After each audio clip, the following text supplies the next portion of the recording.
ساتھیوں، ایک بہت ہی دلچسپ بات یہ ہے کہ پاکستان بھی آپ کے شور سے بھلی بھانت واقف ہے۔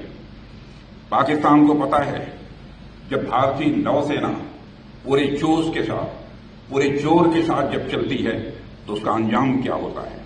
1971 اس کا گواہ ہے کہ جب انڈین نیوی حرکت میں آئی تھی وہ 1 سے 2 ہو گیا تھا۔ میں پاکستان کی بات کر رہا ہوں، جب ہماری انڈین نیوی حرکت میں آئی تھی تو پاکستان 1 سے 2 ہو گیا تھا۔ اگر آپریشن سندور میں بھارتی نوسینا اپنی فارم میں آئی ہوتی تو پاکستان کے 2 ٹکڑے ہی نہ ہوتے، بلکہ میں سمجھتا ہوں شاید 4 ٹکڑے ہو جاتے۔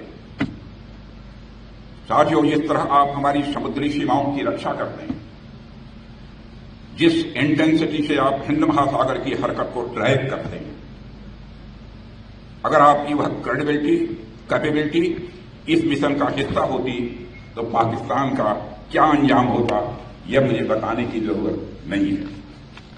ایک طرح سے کہیں تو پاکستان بہت خوش نصیب ہے کہ آپریشن سندور کے دوران ہماری نیوی نے اپنے پراکرم کا جتنا پردرشن کرنا چاہیے تھا وہ نہیں کر پائی۔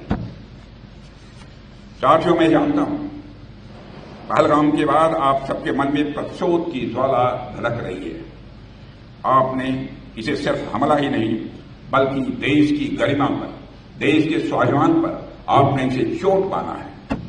آپ سب سے میرا صرف ایک ہی آگرہ ہے کہ اپنی تیاری میں کوئی ڈھلائی نہ آنے دیں، اور میں جانتا ہوں آپ نہیں آنے دیں گے۔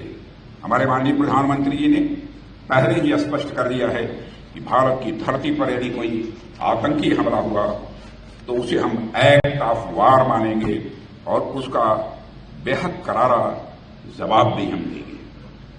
میں آپ سبھی سے کہنا چاہتا ہوں کہ آپ اپنی تیاریوں میں کوئی کمی نہ رکھیں۔